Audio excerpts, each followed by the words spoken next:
There's a couple dudes that come by and collect money. I thought they were kind of sketchy.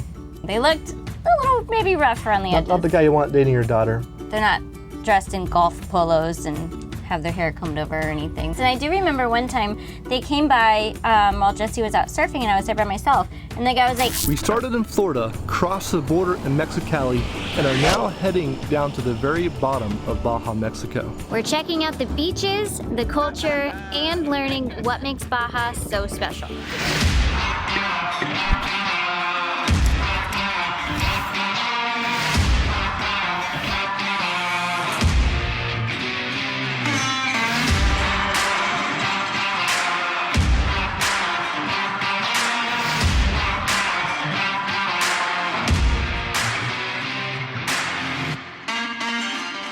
With this challenging terrain in Baja, it would have been real nice to have a set of SnapPads. We do have some now, and they make a huge difference for places like right here where we're on very uneven terrain. It gives us a larger footprint, and in our case, the prime SnapPads are over 3 times larger than the original jack size. consider these your RV's flip-flops for Mexico, or basically anywhere you wouldn't want to walk barefoot, that's where you need these SnapPads. But they're also eco-friendly. They're made out of recycled tires, which is awesome, but that way you can just set it and forget it. After that wild ride down the dirt road to get here, we just relaxed. We've been surfing and hanging out. Anyhow, we made it. We're gonna bring you along. There's a beautiful beach we go to in the mornings, and in the afternoon the wind picks up, so we surf in the morning and margaritas and sunsets in the evening. So it's been a pretty cool spot so far.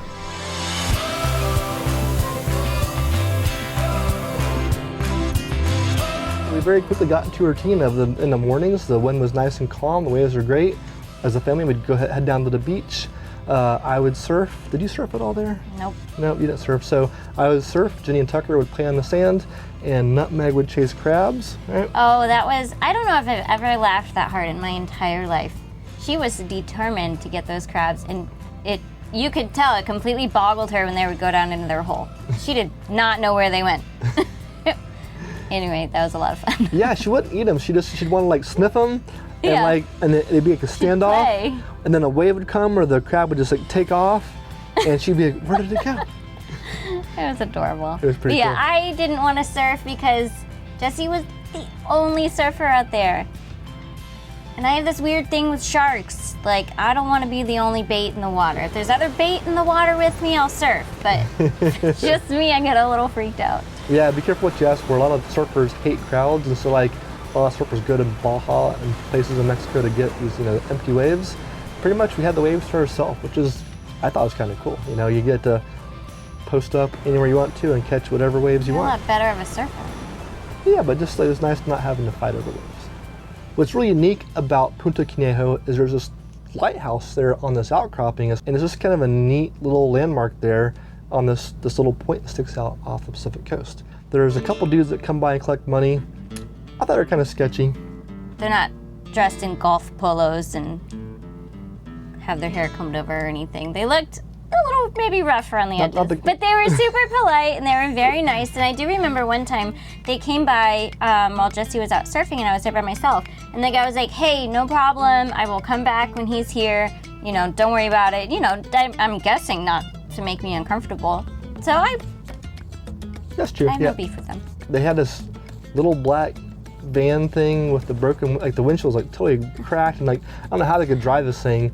Like the windows duct taped, and they would just kind of go around each day and collect money from the campers, Yeah, and then go back it was to just the a few ranch. dollars a night. Yeah, and it's kind of random. It was odd. I think one of the really cool things about Baja is that they are very, very friendly to off-road vehicles. And I had this dirt bike, I've been dragging her all over Baja on the back of the RV, and I finally had a chance to get it off. Miles of coastline and desert to explore, and it was really cool. I took the dirt bike out on the beach at low tide, and I went zinging down the beach. I probably went 10, 20 miles down the beach this way, and then came back, and it was just a really cool way to explore the area. If you are able to bring a side-by-side or a dirt bike, whatever, Baja's a great place to do that, because places like this, you can really get out and explore and see some cool places. Yeah.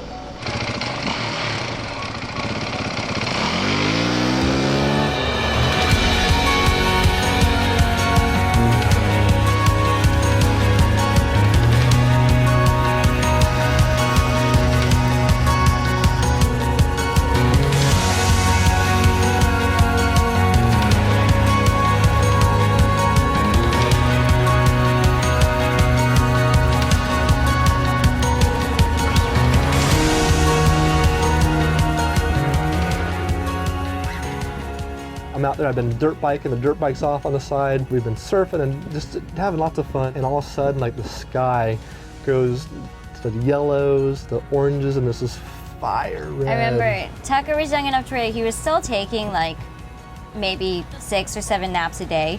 And so he had just fallen asleep and I'd made us margaritas and I walked outside and it was just like, holy cow. Just, I don't know, it was insanely gorgeous. Just something that you don't see unless you're in the middle of nowhere.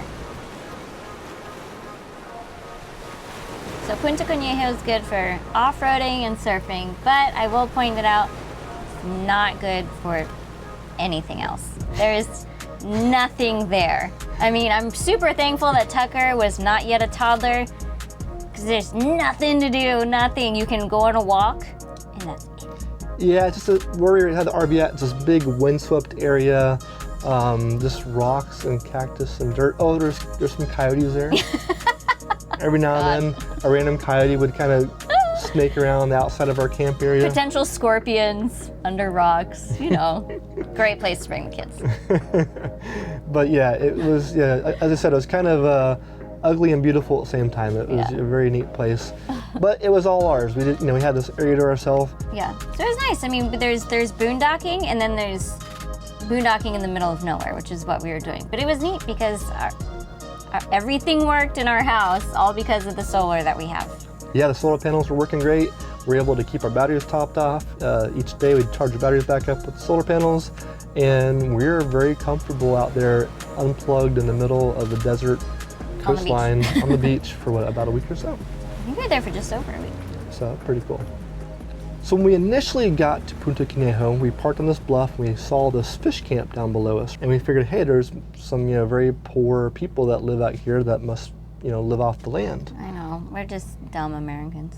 Yeah, we just thought, hey, there's, you know, you see all these pictures of poor people in other countries. We thought, hey, can we offer them anything, or can we, you know, maybe buy some fish from them, or do something, you know, to kind of support the community. And so one day, I took Tucker, we went walking, and we went down there to kind of say hello, and, you know, see if we could buy something or support them somehow. And luckily, the dude I talked to, he knew English pretty well. I knew enough Spanish, we could kind of communicate. And it was kind of like, it was just kind of this funny, like, oh, hey, you stupid gringo, this isn't our house. So what it is, these fishermen, they lived in La Paz, the big city we're going to go to coming up, which is about an hour south of this spot. And these fishermen, and some of them would bring their wives or families, they would go every, you know, they'd go spend a few days, they'd go fishing, catch fish, and then go back home and do whatever else they would do. So they had normal houses and normal lives. They probably had internet, they probably had cable TV. Yeah. They would just come out, you know, to these very, very primitive houses, I guess. It's a fish camp. Yeah. Just a fish camp out there, you know, it's probably some property that they had been fishing for generations. And it was just very eye-opening, like, hey, you know, and it was kind of cool too to learn a little bit more of their culture.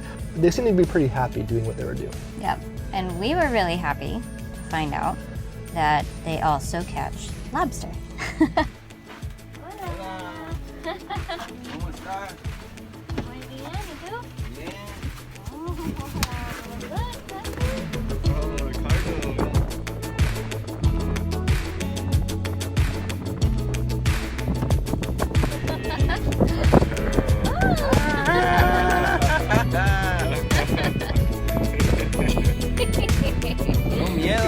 He brought a 5-gallon bucket up later on with a few lobsters in it, $10. You know, and I said, hey, whatever price you want, you name it. You know, $10. Here you go. So for $10, we got 3 fresh caught lobster. What's that? $3.35. You know, a lobster. That is so creepy.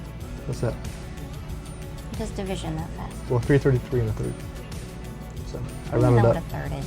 Either way, less than $4 a lobster, and it's kind of rough, but we have to eat these other 2 before we leave. We got to eat them while they're fresh. When we were in the Caribbean, we learned a really cool way to do lobsters down there. We used to just take the tails off, cook the tail, and that was it. There's actually a good amount of meat in the carapace here, this front part of the lobster.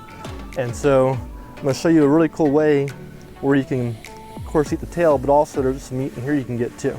It's pretty cool, an easy way to grill lobster. So got 2 lobsters. They're fresh. To give them a humane and quick death, we're gonna pierce right behind their eyes, drive a knife down, and essentially just cut them right in half. There we go. Having a nice long knife helps too, because you can really get in there and cut it in half. And voila. There's some nasty guts, I'll clean those out. Here's the poop trail. That comes out nice and easy. That'll be coyote food later. And yeah, there we go. Let's do the other one. Boom. So I'm gonna clean out the guts. See, there's all kinds of nasty stuff right up here in the torso and the carapace. I'm gonna clean that out, and we have good meat all the way through here, some meat over here, and some meat over here in the antenna. I'll tell you what, this has been a fantastic trip. We had so much fun here in Punta Conejo. We leave tomorrow morning, and it's bittersweet.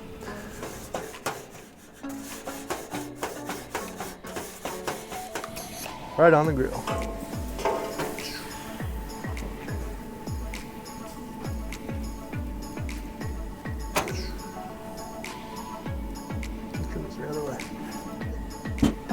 Now it's rough. You gotta sit back and enjoy this beautiful sunset.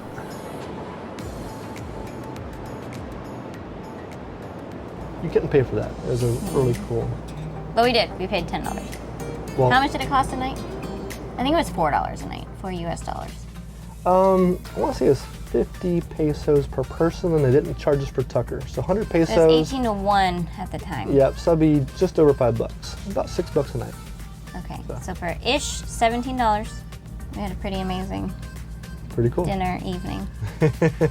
Yet another amazing experience in Baja, Mexico. Yeah. Give me some of that. Give me some of that food. We have this chance encounter, and we up it once again, and we end up with a private RV parking site for a week on the beach in like this $1 million neighborhood in this chance encounter. So many cool things are happening here in Baja. This is the most Jesse story you will ever hear. You can find some of our earlier Baja videos over here. The next video in this series is right here. You can find out more information on our website as well. Thanks for watching, and I'll see you in the next video.